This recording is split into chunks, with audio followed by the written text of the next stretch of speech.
And I'm going to start there by introducing Annie Ramoine. So Annie Ramoine is an infectious disease epidemiologist. Please come on up, Annie, and join us.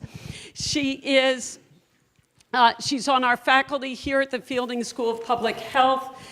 Her expertise is emerging infections crossing species from animal to human populations, so she's the perfect one to dive in for us, both about why Ebola now and what do we have to think about other emerging infections. She works particularly in low resource and logistically complex settings. She's not only an internationally recognized expert on human monkeypox, she's deeply engaged in what's going to be done to sort of look for solutions to Ebola, as well as what do we do about eradicating diseases like polio that we actually have very clear tools. So please join me in welcoming Annie. Thank you. Thank you very much. Thanks, Judy. I can put it here. Okay, great. Excellent. Oh, is this the one that I use? I just want to make sure I'm using the right slide stuff here. Okay, well, hi, it's very nice to be here. And Jody, thank you very much. I think, we're all here today to understand more about Ebola. And I have some bad news for you, and that's that this is not the first Ebola outbreak that's ever happened, nor is it the last. But the good news is that although outbreaks are inevitable, pandemics are optional. And that's a very paraphrased quote from our good friend, supporter, and colleague, Larry Brilliant, but I think that it summarizes the situation very clearly here. So I'm here to tell you a lot about this outbreak, but to keep in mind that this is not a situation that has not presented to us before, where a disease has jumped species into humans from animals, and it will happen again. So we need to be learning lessons from this particular outbreak and making sure that in the future we take these to heart and make sure that we don't have a pandemic, that outbreaks are inevitable, but pandemics are optional. So I'm going to talk to you about Ebola today and tell you a little bit about this disease. So most people's view of Ebola is probably informed by Hollywood.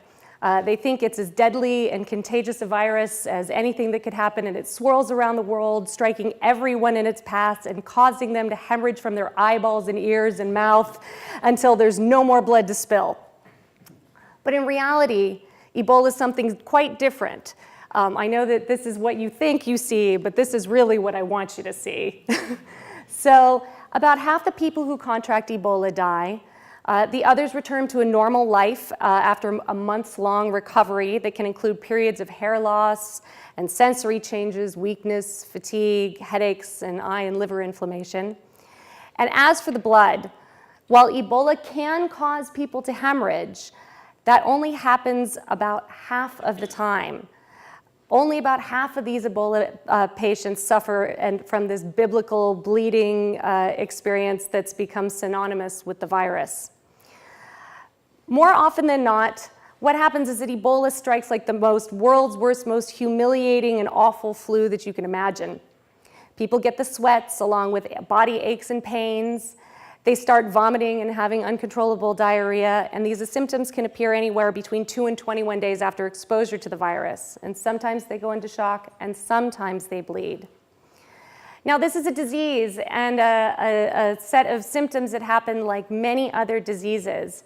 But what's interesting here about Ebola is that it's both a biological plague and a psychological one, and fear seems to spread even faster than the virus. And I think when you think of this idea of how scared everybody is and how this is kind of fanning the flames, I think many of us have seen the movie Contagion, and I thought they really got that tagline perfectly. Nothing spreads like fear. So, before this year, Ebola was really a disease that was mostly confined to remote African villages, and health officials really didn't worry about it going global. But that's all changed with this Ebola outbreak in West Africa. The very first outbreaks happened in the Democratic Republic of the Congo, which was formerly known as Zaire, and that's where I work. And since then, there have been 20 other epidemics. This is the 20th, and they've usually happened in very rural, remote areas and died out quickly because people don't move very quickly, and it was able to stop right there. However, in last December, this virus is believed to have turned up in the body of a very small child in a rainforested area of Guinea. And we have, since that time, there have been approximately 10,000 people infected and 5,000 people who've died, which is more than 6 times the sum total of all previous outbreaks combined. Let's see, is this gonna, there we go. So, as I said, the first known outbreak of Ebola happened in a small village called Yambuku in the surrounding areas of a very rainforested area in DRC. And when it started killing patients in a missionary hospital, a Flemish nun was infected and samples of her blood were sent to Belgium. And scientists realized at that point that they were dealing with something that was completely unknown. Yambuku was the center, the outbreak center. And it was one of these very typical, very small little villages that really wasn't very remarkable or any different from any of the others that cover the 2 million square miles of the Congo. One of the first survivors was the wife of a headmaster of the local school and was one of the first casualties. Before showing signs of infection, the headmaster had returned from the forest carrying monkey and antelope carcasses. And as far as anybody knows, he was patient 0.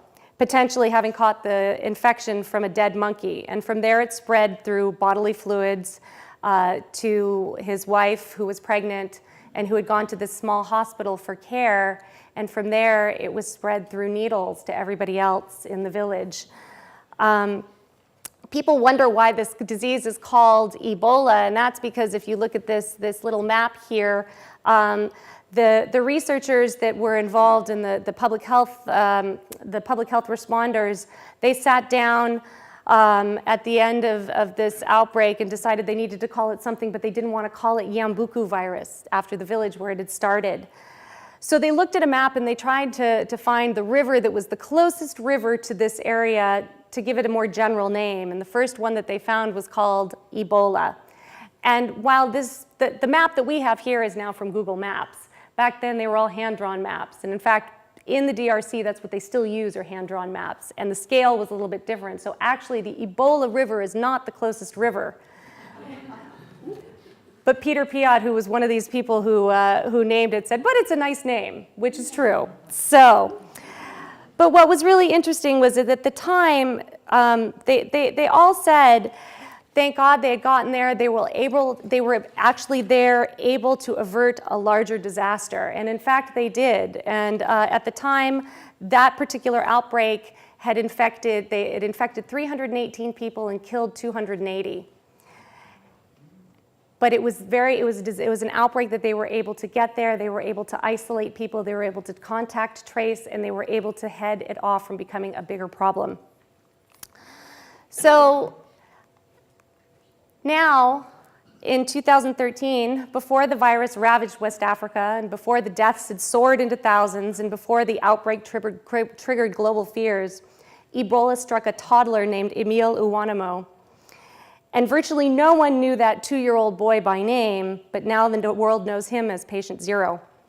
And it's not clear exactly how this child got the virus, but we do know that Ebola can be spread from animals to humans through infected tissue or blood, which is exactly how it's happened over and over again in these past 20 outbreaks. It could have been from eating a bat. It could have been sitting next to his mother butchering the bat. It could have been that his mother actually had it and then gave it to him. But what we do know is in December, Emile had a fever, stool, and started vomiting, and 4 days later he was dead.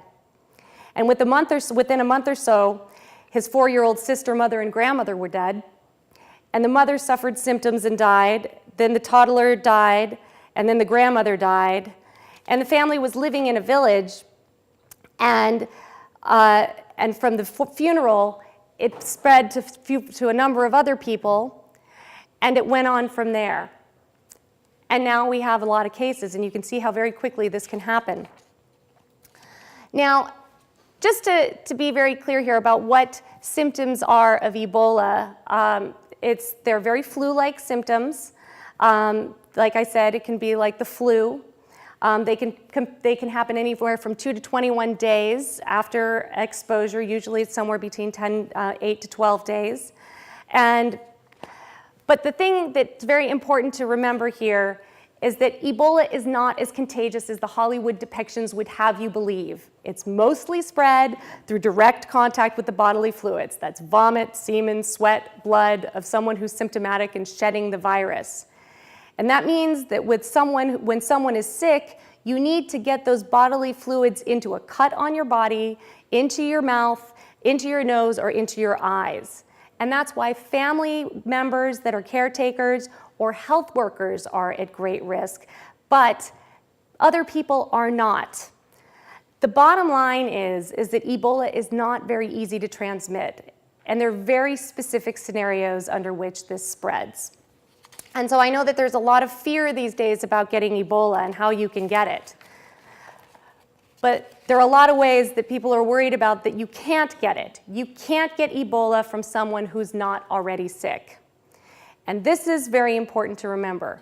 You can't get Ebola from just sitting next to an asymptomatic person on a plane or a subway. You can't get Ebola from mosquitoes. And you can't get Ebola through food unless you're eating bushmeat. So no monkey meat and no bats for anybody here. I'm sorry, that's the deal. And so you can't get it through the air. It is not airborne. And so these are the very important things to remember. So this is what you have to remember. If you think you have Ebola, just take this very simple quiz and ask yourself these questions. Have you touched someone that had been in contact with vomit, blood, sweat, saliva, urine, or feces of someone who might have Ebola? And if not, you don't have Ebola. So Dr. Hyman, she talked very briefly about how contagious it was, Ebola is, and compared it to other diseases. And it boils down to something that we epidemiologists like to call R0. And this is the reproduction number of a disease, which is a mathematical term that tells you how contagious it is. And specifically, it means it's the number of people who catch the disease from one sick person on average in an outbreak. So we have Ebola here really at the bottom of the spectrum of contagiousness. But if you take, it's less it's less capable of transmitting than SARS, than mumps, than polio, than smallpox. Look at measles over here.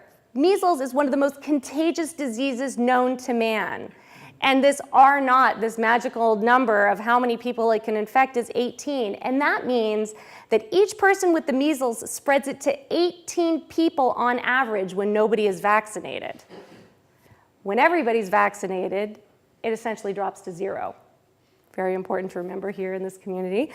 But anyway, this brings us back to Ebola. Despite its nasty reputation, the virus's R0 really is not impressive compared to other diseases. And this is why, even though the current epidemic has been out of control, each person who's gotten sick and spread Ebola has only spread it to 1 or 2 other people on average, and that's not a lot.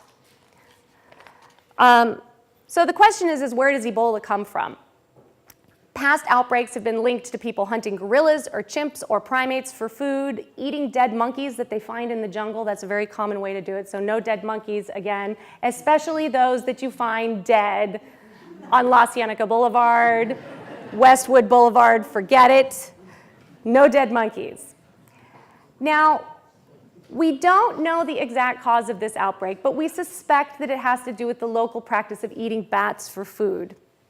And it's unclear exactly how, but that's what we think. And one of the enduring questions is where Ebola lives when it's not in humans. And at this point, we don't know that, but that's why research on this subject is so important. And that's the work that my team does in DRC, is we look to try to understand what diseases are crossing species from animals to humans and to understand why they're crossing and when they're crossing.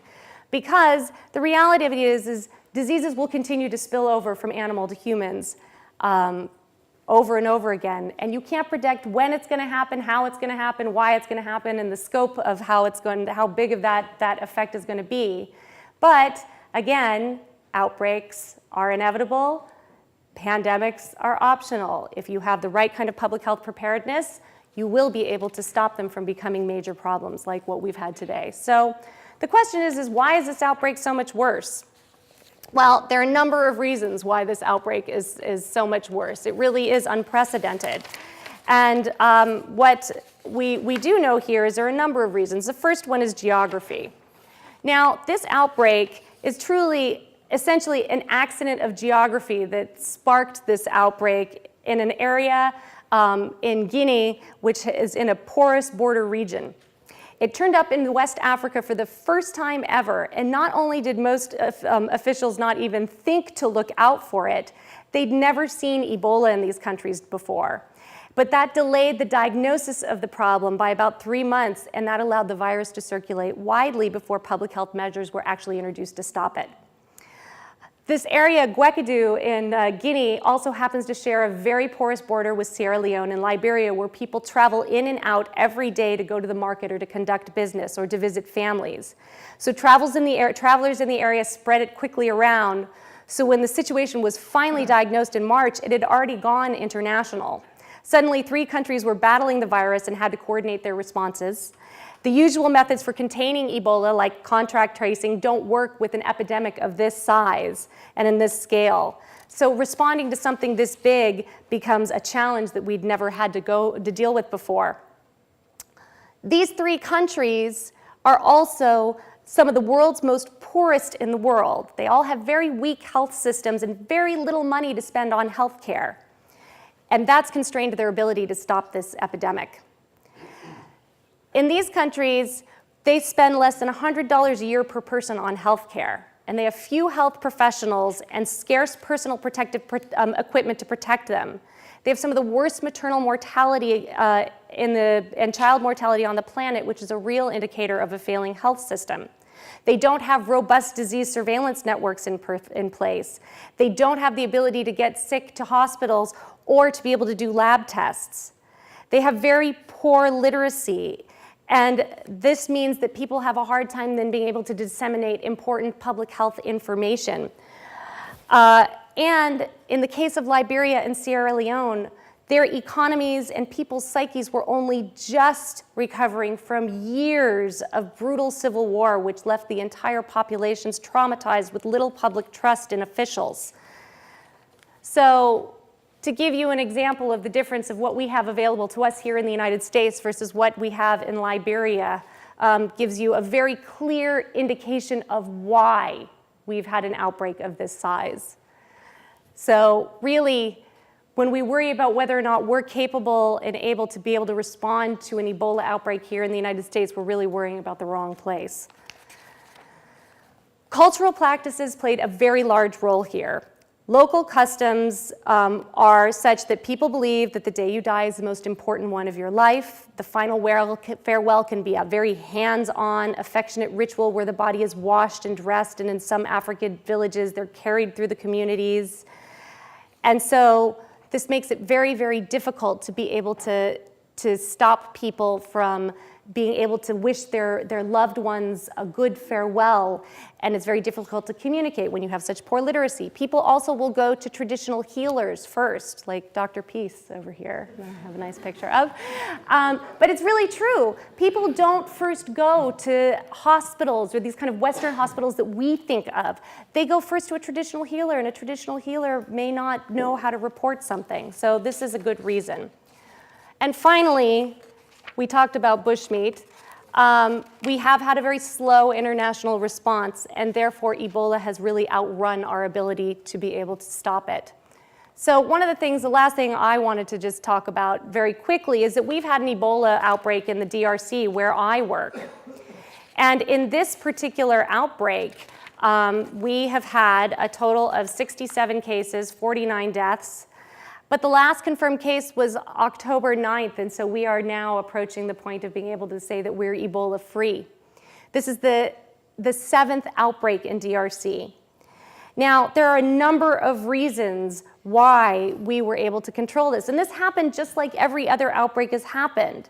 An outbreak began with a pregnant woman who butchered and ate a dead monkey that her husband had brought home, who had been dead in the forest, and then she got sick, she died, he died, all the doctors died in that area.